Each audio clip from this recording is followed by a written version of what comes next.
we're excited about Friday Night Lights tomorrow, doing it in a different environment, raising the intensity, and hopefully have to deal with some noise and things of that nature. Everybody, welcome to Training Camp Live, presented by FedEx, where now meets next. I'm Missi Matthews. That was Coach Tellman yesterday getting ready for today's practice. They are out here on the field at Heinz Field. Fans are back in the stands. Craig Wolfley is with me once again, and the good news, Wolf, pads are back on. I know that is something that will make a Friday night. It is not necessarily under the lights, but traditionally this would be when we get on the school buses, head over to the high school in Latrobe. So trying to make it a little different, a little special, being that the Steelers are camping at home once again this year at Heinz Field. Yes, indeed. But unfortunately, you can't grab that hot dog at halftime the way you used to be able to, because they had a little culinary station down there by the field. But the fact of the matter is this.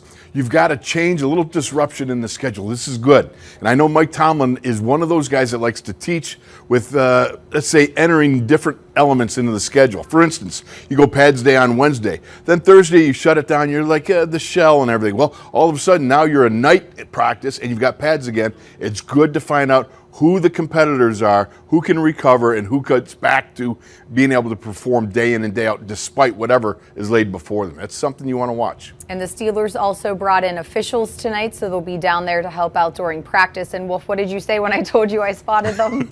All the offensive linemen will take notice because when the officials are there, you think about it before you do it. All right, a quick roster move to note today the Steelers made prior to practice.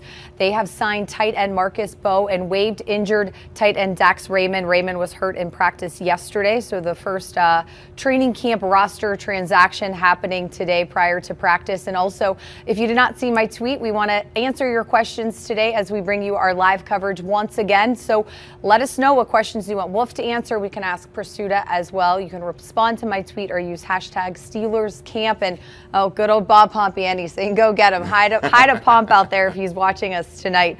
I do want to ask you, Wolf, because it is Friday Night Lights, going back to Latrobe, is there a memory you have that sticks out when you think of this night practice? Oh, there's so many. I mean, as a player, I remember it was, I think it was 88 or so that we first started doing this at Latrobe High School. And it was like a curious thing because it just came out of the blue. We'd never done it before, and they wanted to change things up, and Chuck had said, well, we're going to go over and have a night practice. And you know, I at first I was like, oh man, why do this? You know, you got to get on the buses, you got to go over there, it disrupts your schedule. But you get over there and all of a sudden you've got the lights coming on in the stadium, you've got the fans close by, and the intensity just ratcheted it up, and it started to pick up, and the guys were kind of like, man, this is like a game experience. And so I would think that you're trying to kind of simulate a little bit tonight in giving the guys a little more revved up ability in front of the fans. And the fact of the matter, again, is like I talked about, who comes off of pads practice and is able to replicate in shells that effort, that intensity, and then is able to come back up on a big night and put the pads back on. You know, you think about last year with the COVID, you think how many times it was, you know, you thought, well, maybe we're not going to have a game. Oh, maybe we're going to have a game. You don't know. But it was that sort of thing. I think that's what Mike Tomlin does best. Anticipating things in the practice schedule or games and being able to adjust and see how his players respond. To go to your point, that Wednesday game that we played here at Heinz Field was a 5 o'clock kickoff, so kind of coinciding to the time right now, even though it is Friday today. All right, Mike Prisuta, I'm sure he is glad the pads are back on as well. And I know you want to discuss a little bit about yesterday, but before we get there, tell us your favorite Friday Night Lights memory. You know, it's kind of a compilation. It's a lot like what Wolf was just talking about. Riding that bus over and going through the neighborhood and seeing all the people on the porches and all the people on the street. And then you get to the stadium and you walk in and it's just, the place goes nuts. And, you know, it's only a high school stadium, but the intensity that Wolf referenced, you can feel it, you can hear it, you feel like you can reach out and touch it.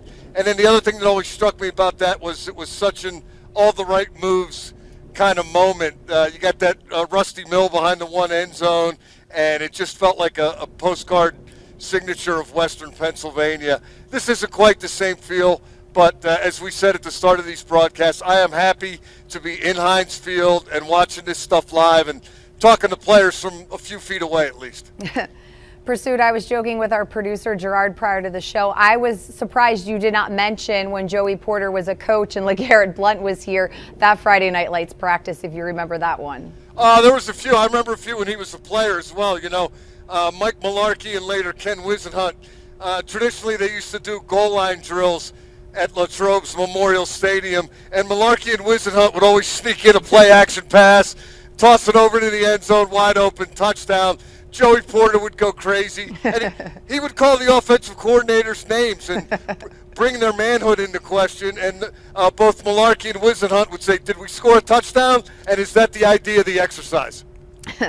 All right. Were you able to take note? I know Ben Roethlisberger is not dressed in pads today. He was limited yesterday, so today would be his traditional day off. Anybody else of note that you were able to see as they're doing walkthrough right now? A little cursory look before we went on here, and it looks like Jalen Samuels and Eric Ebron and J.C.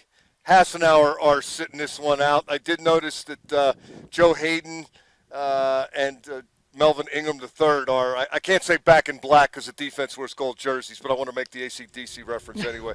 They're back. All right, duly noted. All right, talk to us about yesterday. We saw the 2-minute drill to wrap up practice, and I know that that left Coach a little frustrated, and you got down to the bottom of it, finding out what exactly his thoughts were.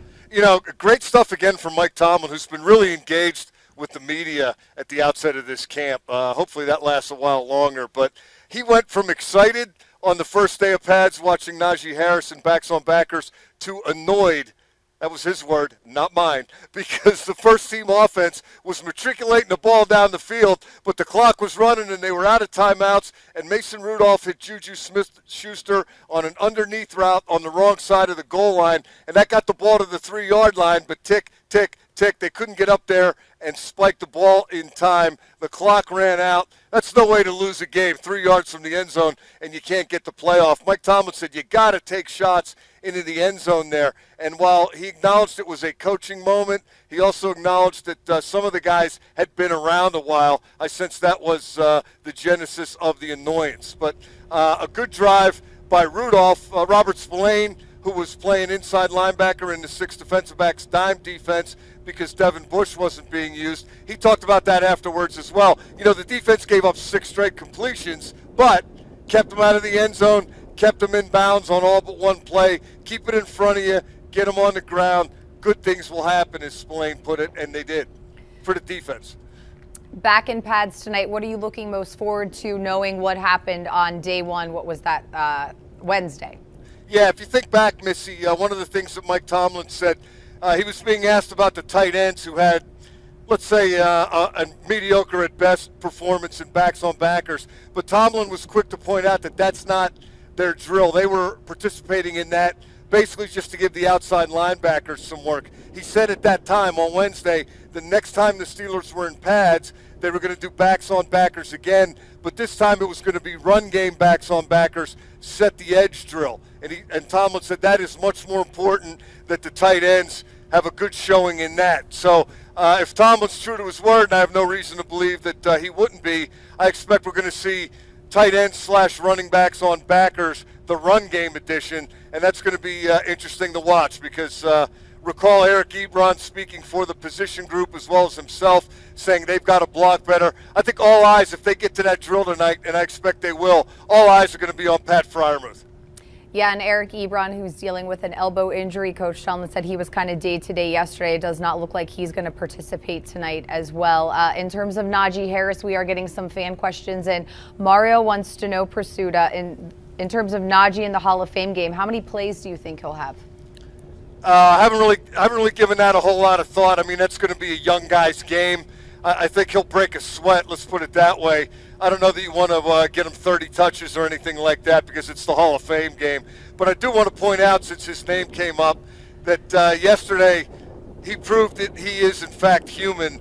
7-on-7, he catches a pass, Najee Harris does, from Ben Roethlisberger, turns it upfield, and cornerback James Pierre hammered the ball out, and safety Minka Fitzpatrick fell on it. Turnover, Najee Harris. I think even Nick Saban was upset about that down in Alabama. All right, Triv, thanks for your time. As always, we'll let you get to your perch and prepare for day 2 in pads for the Steelers of the 2021 training camp. Thanks again. Thanks, guys.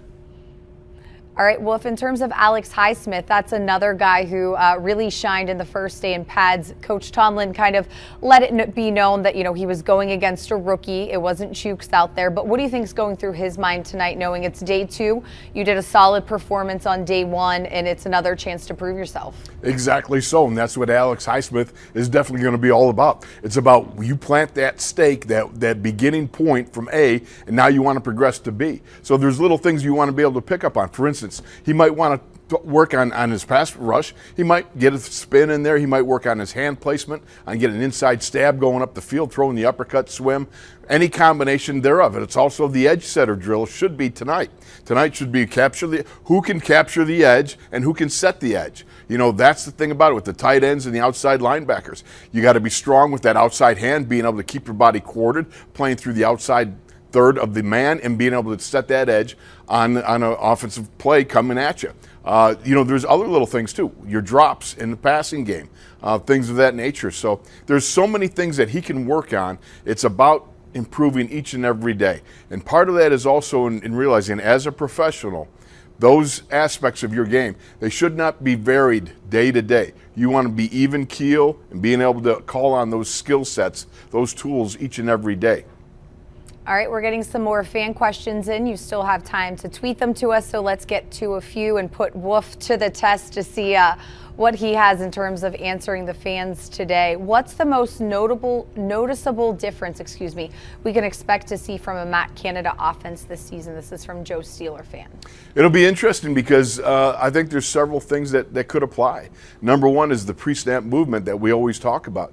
Pre-snap movement, what you want to do is be able to get the defense maybe to tip their hand. You want to get a little bit of shifting to be able to out-leverage at the point of attack should you want to create a 2 tight ends to one side or jumbo packages. But, having pre-snap and post-snap shiny things. That would be like, let's say, play action. All right, you got nice bootleg play action. Well, post-snap, you give those linebackers something to look at. You're bootlegging the ball. You're hiding it on your hip. Something like that I think creates obstacles for the linebackers to be able to get a good read on where that ball is and slows their drops. Those are things that you want to see manifested.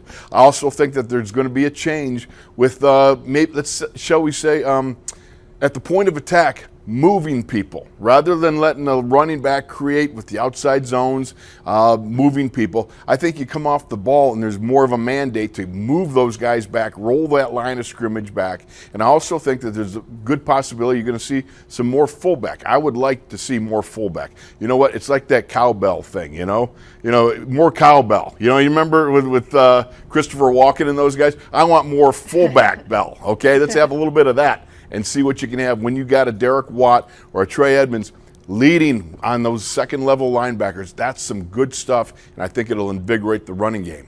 And there we're seeing live offensive coordinator Matt Canada, Ben Roethlisberger, as we said, getting the night off, kind of towards the plan for his training camp schedule. What do you think will change in terms of what Ben is asked to do in this Matt Canada offense? Well, I also would think that there's more under center versus the shotgun snap.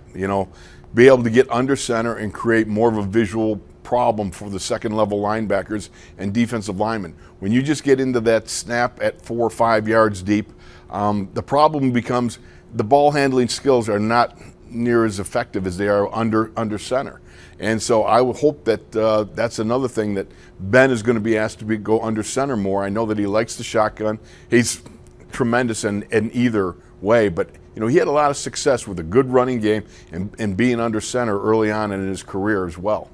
What is it like being Kendrick Green, knowing he's got a lot of first-team reps because of injuries to J.C. Hassenauer with Ben Roethlisberger? Tonight, Ben's off, so you're going to be working with Mason and probably Dwayne Haskins and Josh Dobbs, too. What is that like trying to get your bearings in the NFL at a new position, really, for him, and having different quarterbacks? That's a great question, Missy, and one of the things that's going to happen right away is learning to listen to the quarterback's voice. You know, the biggest problem I had when I came into, I shouldn't say the biggest problem, there are numerous problems I had when I was a rookie, but one of them was the coach was always saying, know your quarterback's voice. There's a lot more talking going on in the NFL level and communication than there was in college, and it was learning the cadence and rhythm of the quarterback. For instance, Bradshaw had a very staccato, different type of delivery in the cadence, as did Cliff Stout or Mark Malone. Mark Malone would go on 3 and 4, and you could handle it. For whatever with Bradshaw, we went on 4 once, and 4 of us jumped off sides. So that was completely on the kibosh. You know, it's just one of those things where the quarterback's voice inflection is something you got to get used to. And here's the thing about it, what's tremendous. You want as many reps as you can get. Number 1, to display your skills, and number 2, to grow in your skills. He's going to be out there against some 1s and 2s, and all these guys are going to be a test for him, and it's going to be about showing that he's capable of producing and also that he can grow into producing more as he gets his skill set sharpened each and every day. All right, 2 more questions just popped up, but I want to get to one about Marcus Allen as well. Coming from our fans, you can still tweet us. This one from James. Just how has Marcus Allen been? I know we've talked a lot about him. He was going against Najee Harris in that first backs on backers drill.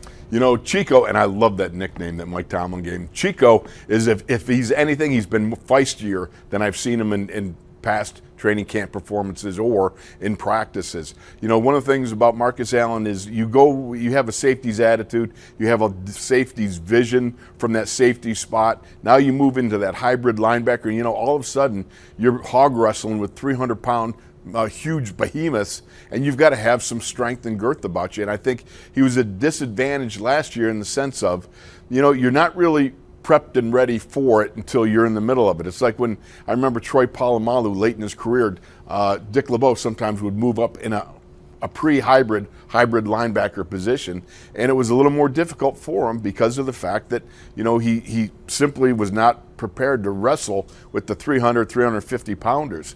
And so for Marcus Allen, I think he's grown more into the job, and I think he's gotten, shall we say, stronger in his body, so he's able to compete better. All right, we just saw Minka Fitzpatrick just a little bit ago. You know, the boxing glove on the stick that Right. Eddie Faulkner likes to use. He was using that. Not sure who he was helping as they're still continuing through the special teams walkthrough. But let's get to a few more fan questions that we're going to have a chance to hear from some players post-practice yesterday. This one, let's see, Wolf, who do you think will impress the most at the end of training camp? Wow, that's a huge question.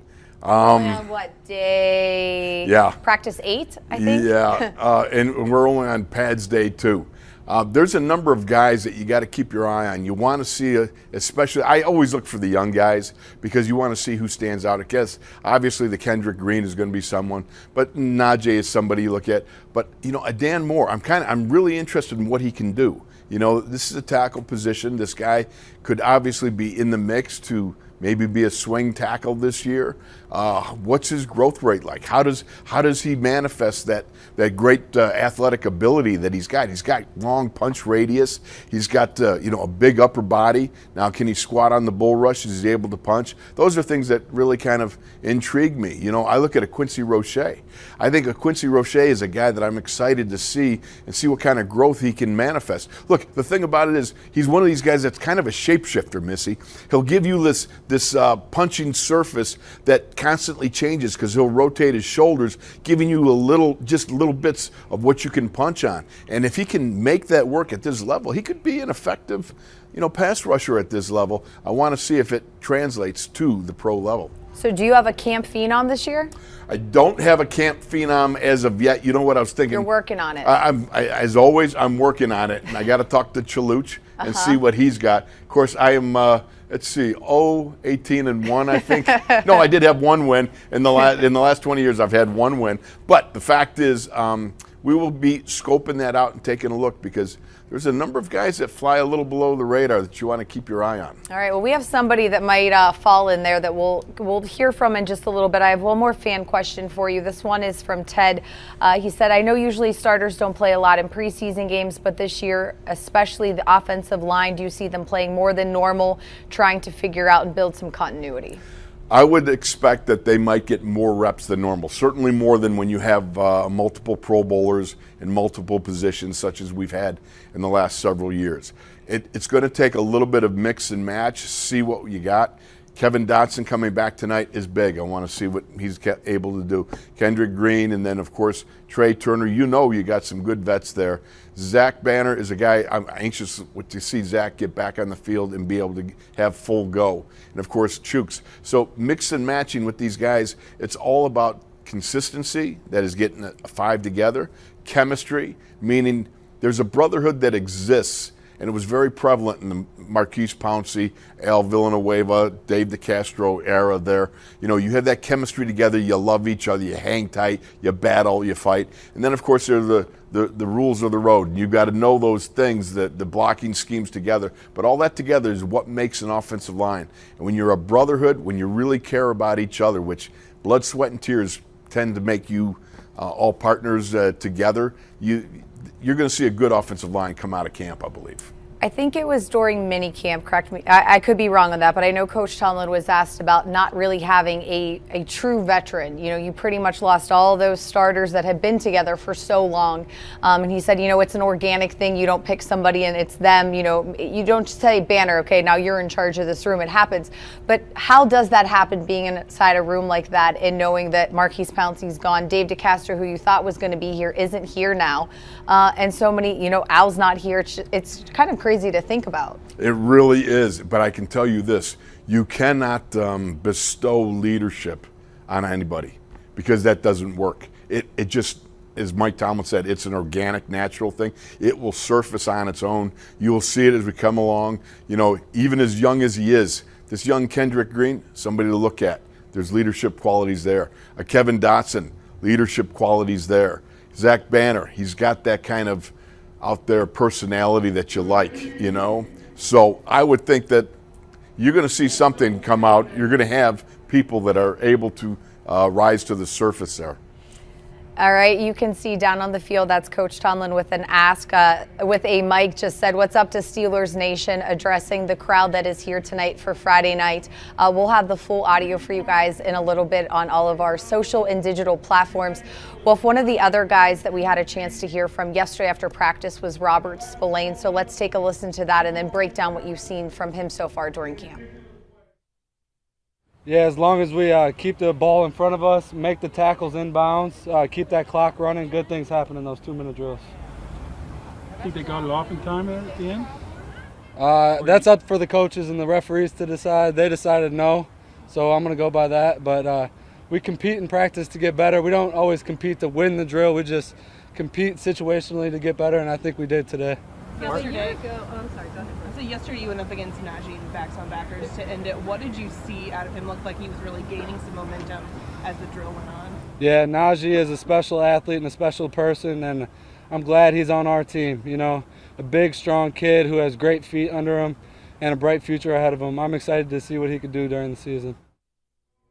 All right, well, what have you seen from Robert Spillane? Obviously working a lot with Devin Bush as he's rehabbing from his injury from last season, caused him to miss 11 games, and a guy who we really saw bloom in 2020 and really take advantage of an opportunity that was presented to him despite an injury to Devin Bush. Missi, you're exactly right. Think about this. Could you have anything more diverse than Devin Bush, number 10th overall, first-round pick, and Robert Spillane, who was an afterthought, an undrafted free agent, now a fourth year, believe it or not, as he said, a veteran.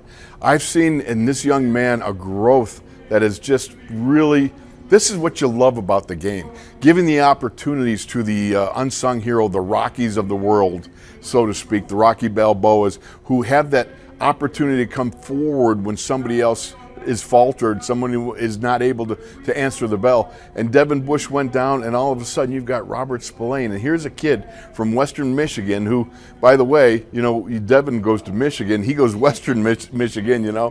And it's just kind of a funny story that has a lot of, idiosyncratic type of things about it, you know. But what I see is this guy is able to make plays both against the pass. He can blitz, run stopping. I mean, think about it. We all saw back against Tennessee last year, Derrick Henry, that tremendous hit he made on the goal line stand. I mean, that was really a legendary hit. We saw him dropping pass against Lamar Jackson for the Ravens, and what did he do? He snagged the pass, took it for 7.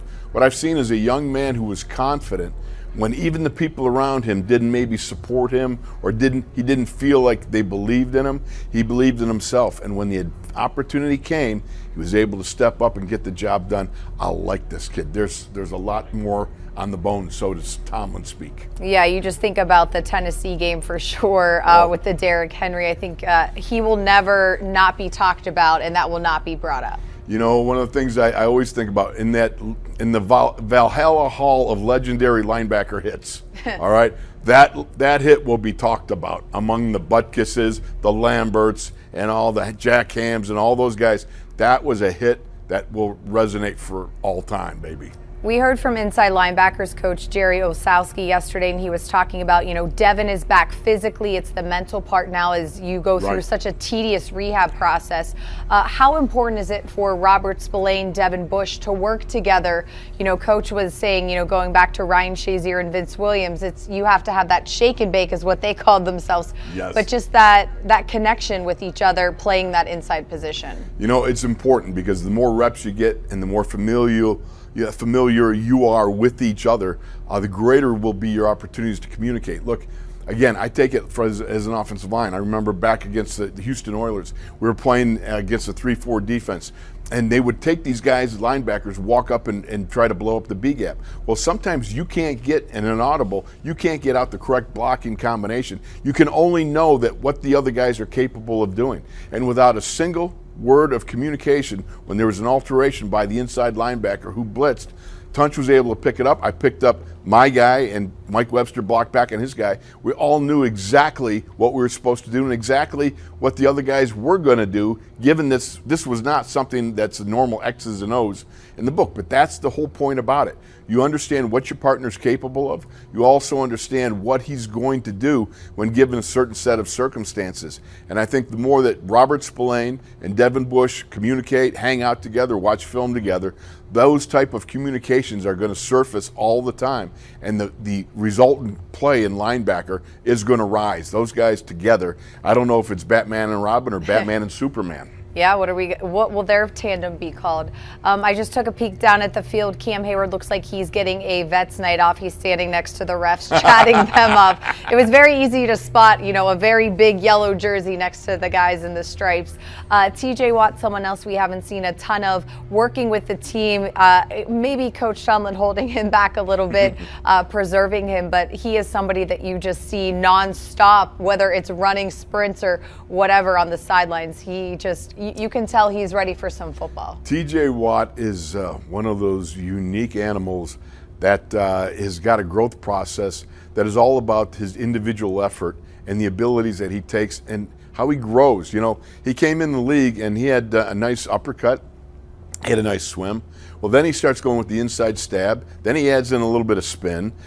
He does all these things, and you see this complete player that he's become. And I would say, you know, I know that when I talked to him when he first got here as after the draft, and he was all about, I want to make my own legacy. You know, I don't want to be thought of as Jay. Right. But you can't tell me that he has not learned from his brother about, you know, how to take care of your body, how to train. You know, the ice bath. Did you see the ice bath when they cut out some ice up in Wisconsin over the winter, and they're sitting there, they're just I mean, and those are the type of things that I think that you know, handed down from brother to brother. It's a huge thing, and he takes those things and he makes them his very own. And so the growth process that I see, I'm excited for him because he seems to be a fine individual, a high character, and you enjoy talking with him. He's knowledgeable, and he shares that knowledge too.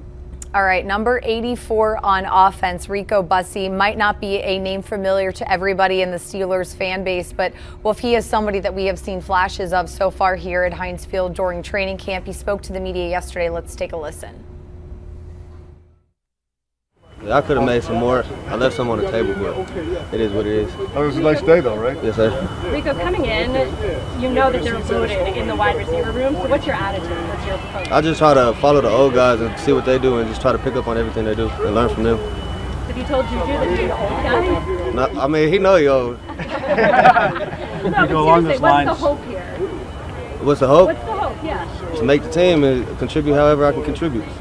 Along those lines and interacting with the veterans, the guys who are back from last year, is kind of a problem holding on to the ball and catching the ball. There were a lot of drops last year. What have you learned from the guys that are back from last year about the attention to detail and some of the simple things? Just how they come to practice every day focused and they just focus on their technique and stuff. They don't just take it how it is. They, you know what I'm saying? They're real detail. So for everybody who has not been at practice, has not seen what 84 has been doing, can you kind of break it down for us? And I know you were oohing and ahhing up here in the North Club yesterday. You know, exactly so, Missy. There's 11 wide receivers, and you pretty much got your four guys with, you know, the top four, and then you've got to look for a guy or two to fill it out. And out of nowhere comes this Rico Bussey, and he's from the University of Hawaii, and only had 8 games as a senior, but yet showed up yesterday with 3 nice catches. And I mean, one was a tip drill. Virtually, Jay Lane kind of rolled the dice, gambled, tried to go for an interception. And he tipped the ball and caught the carom at a full stride, which is extremely difficult. I never did it in my career, mind you. But, you know, to see him do it at full speed and a full gallop and blow away, it was tremendous. And then down the court, down the sidelines, over Steven Denmark, he had made a nice catch on the sidelines, getting his feet in bounds, and then he had a touchdown that he caught off of Dwayne Haskins, I believe it was, who kind of rolled out and threw the ball. And you know what, this kid, all of a sudden you got to look and go, as Mike Tomlin said the other day, you know, if you show us you can do it out here, we'll believe you. And so right now you got to look at this young man and go, all right, you got my attention. Now what are you going to do with it? All right, I want to get to another fan question for you here. This one, Wolf, is from Heather. Wants to know about some of the younger guys in the secondary, so maybe flipping over to, you know, after wide receivers. Well, the fact is you've got your normal guys with Minka Fitzpatrick and Terrell Edmonds, but, you know, the guys that you got to take a look at and see who's going to shine are going to be guys like the Shakur Brown, you know, the free agents, guys that nobody else has got their eyes on, you know, Lamont Wade, Mark Gilbert, Derek Steiner, Donovan Steiner, you know, Stephen Denmark, you know, Jay Lane's got to make some improvement. He's got some area to grow.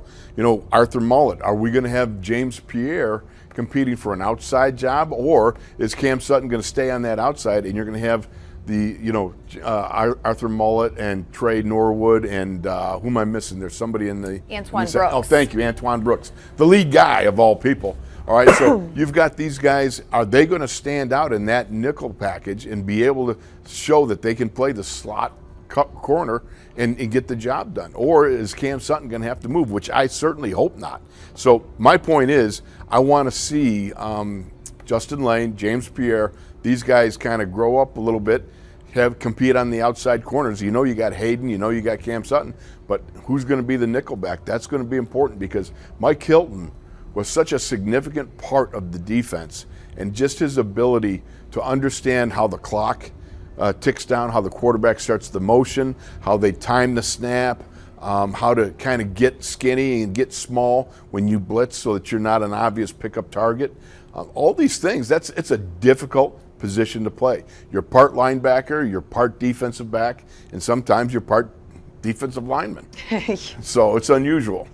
Yeah, just his knack of getting to the quarterback. I think it was 3 sacks in Houston, was at the Christmas Day game, I believe. Mike Hilton delivering the Christmas gifts big time in Houston. All right, taking a look here at Minka Fitzpatrick as the Steelers are transitioning into their individual period. What more can Minka do? Is that even a fair question?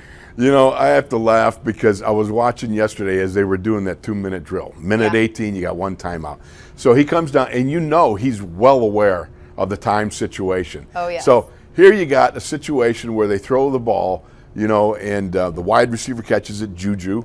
And what does Minka do? Minka rugby tackles Juju to the ground. He doesn't let him get out of bounds. He knows that The clock won't stop, if he tackles him. He knows that there's no timeouts. And then, if I'm not mistaken, if I recall correctly, when Juju got up and they're trying to get to the line of scrimmage and spike the ball, I believe that I saw Minka reach in and slap the ball away, which then rolled around and caused the assistants longer time to go get the ball to try to place it. And, that's what Minka does. It's the veteranship, it's the knowledge, and it's the extraordinary athletic gifts that God gave him to be able to go out there and compete at such a high level. Those Alabama boys. Let's go over to the running backs if we can, because I did want to ask you more about Najee Harris and just what you need to see from him tonight, the second day in Pads Wolf. Picking it up and showing that demeanor yet again. That demeanor is not one time, one thing that I got a little frosty. Marcus Allen hit me right in the grill, and so I come back and I got after him and that sort of thing. No, this is about, you are not determined by one instance. It's how you carry yourself and present yourself and put your best foot forward each and every time. Your resume is only as strong as the last time you were out on the field. I know that Najee Harris is so big. He's got all that the hooray stuff going from Alabama. But when you get down here, everybody forget the first round. Let's see who you are as a man. And he represented himself very well in the first pads practice. But if you're going to be the lead dog, the top dog, if you're going to be that guy that people point at and be that sensational guy, your work ethic and your ability to deliver are always going to be part and parcel of who you are judged to be. And that starts with, number one, as Mike Tomlin talked about, his demeanor. And his demeanor has been excellent thus far.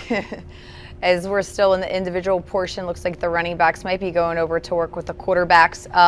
And that is something that obviously Najee Harris made sure when he stayed that extra year in Alabama was something that he fine-tuned, and kind of laughed when people were asking him about that, during rookie minicamp here in Pittsburgh. No question. Think about it. He wants to be that complete three-down back. So to do that, you've got to be a better receiver. That's what he stayed at Alabama to do. Now, one of the things that he's got to remember is, this is the pro level, and at the pro level, you got a lot of people that can pick your pocket. And part of that was displayed on the first pad yesterday when he caught the ball and somebody reached in and knocked the ball loose. Ball security is going to be a big thing at all times, because you got to know that everybody in the NFL is all about being able to knock the fumble loose, be able to recover it. So Najee's always got to be aware of ball security, and that means covering both points, in your elbow, in the hand, and making sure that you carry it high and tight. And I was wrong. They're working on handoffs. They're not passing. But I do want to jump over to the offensive line as we can, because they're doing some stuff down there, Wolf, and we always get smarter when you break it down for us and explain what the offensive line and different groups are doing. Here's the thing about it. Right now, they're just, as you see these guys, they're working the combination blocks. And what they're trying to do is making sure that they understand, all right, as you come off together, you're double teaming a guy. And on the backside, this is what we used to call a scoop.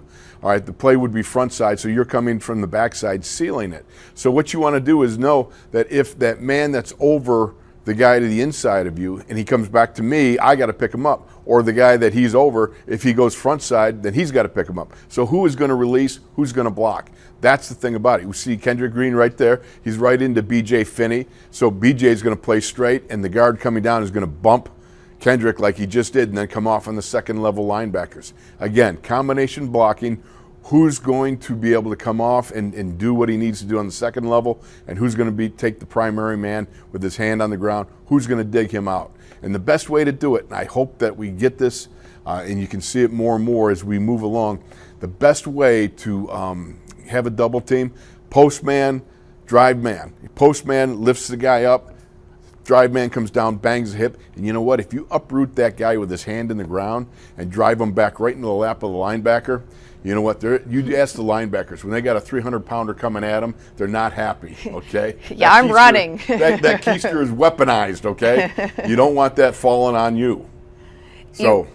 Sorry, go ahead. Oh, no, again, and they're going to do this over and over because repetition is so paramount to an offensive line. You see Trey Turner, right? Trey Turner is a 5-time Pro Bowler. Nice punch right there. Sliding his feet, coming off. These are things you got to groove over and over. Offensive linemen are creatures of habit. beyond everybody else in many ways. You've got to groove your technique, whether it's the close quarter combat of pass protection and punching, and right now that's what they're doing. They're starting to move into pass protection. So you can see that Adrian Clem is now signaling to the defensive guys the rush he wants to see, and now you've got Kendrick Green simulating a snap. Now he punches, and he's picking up the blitz man. So that's excellent. Nice job of punching the man over him, moving him, punching him to the guy over. Again, you got right now, Adrian's right, you're telling him, okay, now he says, where's your eyes and how are you turning? You've got to be able to stay square, punch the man off, and let him go to the inside and be able to pick up 6'8" coming around. So now we've got another pass rush coming. And you've got to do this ad nauseum because you got to be able to pick up games in your sleep. All right, there you go. You can see we're in now. You got to scrape. It's what we call a three-man twist. You got two guys going to the inside, and the guy on the second level is scraping to the outside. Who's going to pick up whom?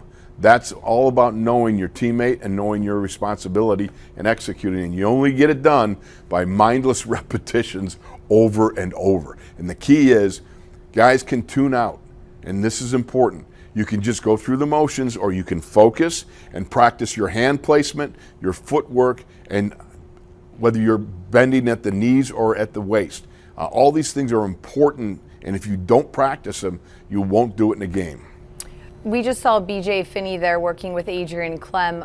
Knowing that he wasn't here last year, obviously a coaching change this year, is this almost like a new start for him in terms of learning what they want to do, or does he still know enough from what they did previously when he was with the Steelers? He's going to have a good idea. A lot of these blocking schemes are very similar. What Adrian's going to do and attempt to do, I believe, he's going to talk about the physicality. The demeanor thing was big. Again, people, I'm sure that ad nauseum, they've heard me talk and say the word demeanor. But demeanor really means a whole attitude adjustment in what you're doing. And there's two ways to go about it. You can either get demeanor than ever, or you can get less demeanor, right? And if you get more demeanor, and I say that laughingly as in getting meaner, it's going to manifest itself in play, in aggressiveness, and blocking to the whistle. All those things that noted offensive lines, have done for decades in the NFL. And I really believe that this is a chance with the young guys to kind of establish your own culture there via Adrian Clem. Adrian's a tough guy. He comes back from, he comes from an era when the headbanging was a little more severe than it is today. Not that we want to make light of it, but the fact is, it was a little more physical and aggressive with lesser blocking schemes about zone and more about moving people. And we just saw Zach Banner standing there behind the offensive line in sweat, so it looks like he won't be a go. But there in the top corner, you see Kevin Dotson. He does have pads up top, so obviously he's progressing, and hopefully, as you said, you'll be able to see some more of him soon here in training camp. I hope so. You know what? I want to see the Dotson. You're so excited about him. I am. I really like this kid. Now here you got, that's a great takeoff. And you saw how aggressive the offensive lineman moved into that defensive lineman and staying low and getting a flat back. And this is nice. Right now they're doing one-on-one individual work, and they're practicing getting to the inside position. And Trey Turner right there demonstrated hands inside, flat back, and move your feet. Move your feet like you're running, not the waddle step. The waddle step is terrible. That's that thing where they kind of rock back and forth. Waddling's not good for anything. No, it's not. Chuck Noll always used to say, Chuck Noll always used to say, you run block like you run. Don't stagger your steps and chop their feet in place. Just go and push the guy, move the guy. And that's the big thing. I do have to tell you, Wolf, yesterday when we asked fans what position group they wanted to go to, Ramon Foster replied and said, offensive line. I said, I do the show with Wolf. Do you think we don't talk about the O-line? The big Ragu himself checking in. Still paying attention down in Tennessee, but I'm sure he's keeping his eye on what's happening with this offensive line, being just the changing of the guard that has taken place. Unquestionably so. I know this. Adrian Clem would have loved the big Ragu. One of the things you loved about him, he was junkyard dog tough. He was kind of a throwback to the days of old. And look at the nice hand placement you got right there. Nice work with these offensive linemen, what they're doing coming off with the flat back. But the big thing about Ragu was he was just an old school physical ball player. And I love what I'm seeing right now because this is paramount to a success in the offensive line. You've got to be able to get in that position and make that position work for you, which is face in numbers and being able to come off and punch your hands to the inside. That's good stuff. All right, Wolf, knowing Coach Tomlin and how he likes matchups, we've talked about that a number of times tonight. Knowing the pads are on and we'll see some more backs on backers, tight ends on backs, what matchup do you think he's cooking up for us tonight? Oh, I think it's the outside linebackers and the tight ends and seeing who can capture the edge. You know, I mean, he talked about it the other day. He talked about the significance of it. Somebody's got to set the edge or somebody's got to capture the edge. If you're going to run the outside zone, that they're going to give the ball to Najee Harris. They're going to say, look at the tight end's butt. If you see the tight end's butt facing you, then you got to cut it back. If you don't see the tight end's butt, keep running to the sidelines. And that's the way that you break that down. And Najee, the one thing about Najee, when you watch him, and we've talked about it, is his ability to see it and then react to it and get it done in just lickety split time. I mean, that's one of the things that makes him one of those elite level backs, is his ability to see it and then do it. And as I said, a lot of times he's so quick, by the time you see it, he already did it. So do you think a lot of reps for Freiermuth and for Zach Gentry tonight? I'm hoping so, and I want to see. Zach Gentry, in my mind, has really had an excellent camp thus far. And by the way, that's how you throw a nice club. All right, we got Steph Tuitt doing a little clubbing. Yeah. Poor Denzel, the assistant outside linebacker That's not a coach. position you want to be in. All right. But Melvin Ingram. You can see, yes, they're working the clubs. And those clubs, I will tell you this, back in the day, guys, and that's Tyson Alualu showing a nice duck under uppercut combination right towards the end there. Isaiah Buggs. You can see the difference between Isaiah and Tyson right there when they did that duck under on the final one. Alex Highsmith, notice how he put his hand on the ground and used it as a pivot point. You know, guys don't do that. And Alex is, to me, in my mind, he's one of the few guys I've seen do it. When he turns that corner, he's going to put his hand to the ground and use it as a pivot point because he's going to make some 6'6", 6'8" offensive tackle have to punch down at him, and that's what they call his ghost move, because a lot of times these guys don't react quick enough and bend from the waist, and they miss. And that's one of the key points for Alex Highsmith. That's a great move to have. All right, so what were the tight ends just right there getting ready for in terms of what they're doing to prepare for what's about to happen? I think they're practicing getting your hands in the right place. I think they know what's coming. I think they know that it's going to be. Here's the thing about it. Zach Gentry has had some nice pass catching over the last couple of days, but he's got to prove that he can physically get after it on the offensive line in the protections. And for him to do it, it starts when you can do it in these drills. The outside right here, the capture the edge or set the edge drills. You can do it in a game. You know, this is about as hard a situation as you got because the defensive guys are not worrying about the pass. They're not worrying. All they do is focus on you, and they don't have any other responsibilities. So your reaction time is cut way down. When they have more options like the draws, the screens, passes, play action, all that, then it slows them down and the advantage goes to the offense. So tonight, with some of these drills, it's as hard as it's going to be, but if you can make it work here, you can make it work during the game. All right, well, Wolf, I gave Prisuta a fair warning to get ready for his spot. I'll give you a fair warning as well. I do want to let everybody know that Coach Tomlin did address the crowd here at Heinz Field while the team was about to warm up, and we do have that posted on the Steelers Twitter account, and it'll also be on our digital and social platforms, so you can check that out as well. So that is going to do it for another edition of Training Camp Live presented by FedEx as the team gets ready there to start the competition period. Wolf, thanks as always for your time. Thanks to you for watching at home. We'll be back here tomorrow once again. Practice starts at 1:30, and also we have our Hall of Honor announcement taking place at 12:30. So a ton of great stuff. A busy Saturday at Heinz Field. You still have time to reserve tickets, so make sure you head to Steelers.com or the official Steelers mobile app. That's the horn. That's going to do it for us, guys. We'll see you after practice.